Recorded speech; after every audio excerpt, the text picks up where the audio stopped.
મૂડી મફતમાં મળી જાય. તો આવો જે મોંઘો મનુષ્યનો દેહ મળ્યો છે, તો આની અંદર હું કોણ છું, ક્યાંથી આવ્યો અને ક્યાં જવાનું છે, જો આની પરખ ન કરીએ તો આ બધું આ મોંઘો મનુષ્ય આપણે હેળે જાય ગુમાવવાનો છે. આ આપણી મૂડી છે કે આ ધન દોલત લાગે એ આપણી મૂડી નથી, પણ આપણી જે આ મૂડી છે, આ મનુષ્ય દેહ રૂપી જે મૂડી આપણને મહામોંઘો આ મનુષ્યનું જે ધન મળ્યું છે એ આ જીવાત્માની મૂડી છે. અને આ ધન દ્વારા આ જીવાત્મા આપણે આ શરીર સાધન દ્વારા આ ભવસાગર કરી શકાય છે.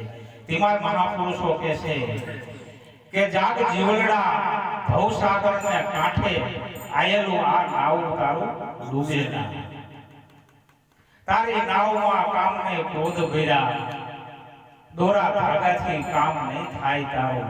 તો આવા જે કઈ આ નાવની અંદર જે ભરેલું છે આપણું, ત્યાં સુધી આ આપણી ભવસાગર કરવાનું જે નાવ છે એ અધ્વચિત આપણું ઉડે છે.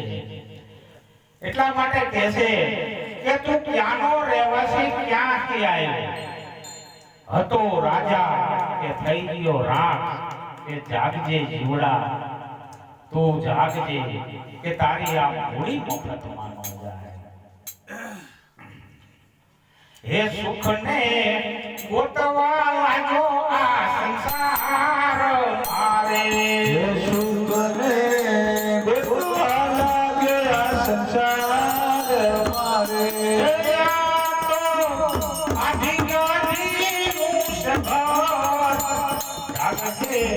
જાગતે જીવડા જાગતે, જાગજે જાગજે જીવડા તું જાગજે.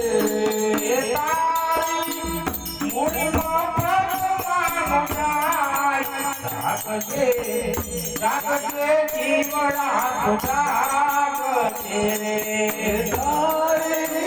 મૂળમાં ભરેલા રજાય જાગજે જાગજે જીવડા તું જાગજે રે. સુખને શોધવા લાગ્યો તું આ સંસારમાં, પણ આ તો કે આધિ વ્યાધિ ઉપાધિનું ઘર. તેમાં સવારામ બાપા કહે છે પડ્યું છે અહીંયા ગોતે ને ગોતે છે તે શેઠે અજ્ઞાની આંધળો આગો જઈ ગોતે. સુખ આનંદ સ્વરૂપ તું પોતે જ છું, સચ્ચિદાનંદ સ્વરૂપ તું પોતે જ છે. તો આપણે સુખ ક્યાં ગોતીએ છીએ? બહાર ગોતીએ છીએ. પણ જેમ સુખ ની ગોતવા જાય એમ આ જીવનમાં વધારે ને વધારે દુઃખ થતો જાય. કોઈ દિવસ બહાર સુખ નહીં મળે, પણ જ્યાં સદગુરુ મહારાજે આપણને જે પદે ઉભા રાખ્યા છે ત્યાં ઉભા રહી જાઓ મારા વાલા. અને જો આનંદ આનંદ ન વર્તે તો મને તમારે મારી પાસેથી મને કહેજો. તમે ક્યાં ઉભા રાખ્યા છે કે તન મન ને ધન અને જે શિષ્યની કુરબાની કરી હવે તું જોઈ લે કે તારા સ્વરૂપને ક્યાં ઉભા રાખ્યા છે. જો તારા સ્વરૂપને કે તું કોણ છું, કોળી છું, કણજી છું, વાઘરી છું, કોણ છું તું? આ સ્થિતિ કેળવાય, આ સ્થિતિએ ઉભા રહેશો અને જગતના વ્યવહાર કરવા માટે તન મન અને ધન તો ગુરુ મહારાજે આપણને પાછું આપ્યું કે તારે આના વિના હાલશે કે નહીં હાલે. કે તન તું સેવામાં વાપરજે, ધન તું સારા કાર્યની અંદર વાપરજે, અને મનથી તું સારા વિચારો કરજે. પણ તું તારું માનીશ. પણ આટલું જો આ વચન ગુરુ મહારાજનું યાદ રહી જાય, આ પદે ઉભા રહીને જે કઈ વ્યવહાર કરો, હરદમ રૂપિયાની અંદર જો આ રહેતું હોય અને વ્યવહાર કરો, કોઈ પણ તમારે હારે કાળ ક્રોધ કઈ પણ તમને નહીં સતાવે, કોઈ પણ નહીં સતાવે. પણ આ વચન જો યાદ હરદમ રૂપિયાની અંદર વસેલું હોવું જોઈએ. અને આ તમે હર પણ વાણી બોલો તો પણ આ તમને યાદ હોવું જોઈએ. વ્યવહાર કરો ત્યારે પણ આ વસ્તુ તમને યાદ હોવી જોઈએ. તો વાણી વર્તન વ્યવહાર એમાં સુધારો નહીં કરવો પડે મારા વાલા, આપોઆપ સુધરી જાય છે. કેવા સુખને શોધવા લાગ્યો આ સંસારમાં, પણ આ તો કે આધી વ્યાધિ ઉપાધિનું ઘર. એમ કહે છે કે કોઈ બેઠો બંદા ખાખમાં, માથે ત્રિવેદીના કાપ જરે, હીરો ખોમાં હાથથી કે આવો અવસર પાછો તને નહીં. આ ત્રિવેદીના તાપની અંદર તો આખું જગત પડી ગયું અને દરેકનો અનુભવ છે. આ કહેવાની વસ્તુ, કોઈને એક તાપ, કોઈને બે તાપ, તો કોઈને ત્રણ તાપ હોય છે. તો આ જગતની અંદર કોઈ દિવસ સુખ, અને આપણે ગમે કાર્ય કરી, ગમે પ્રવૃત્તિ કરી, શા માટે કરવી? આનંદ મેળવવા, કે બીજી કઈ આપણું આટલું કરી લો એટલે મારે શાંતિ. આપણો હેતુ શું હોય? શાંતિ મેળવવાનો.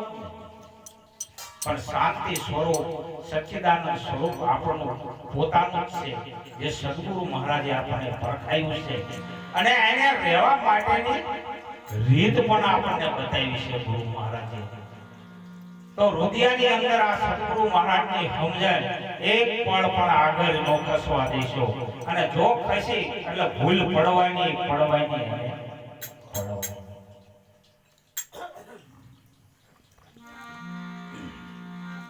એમાં કહે છે સદગુરુની સમજણ તમે હૃદયમાં રાખજો,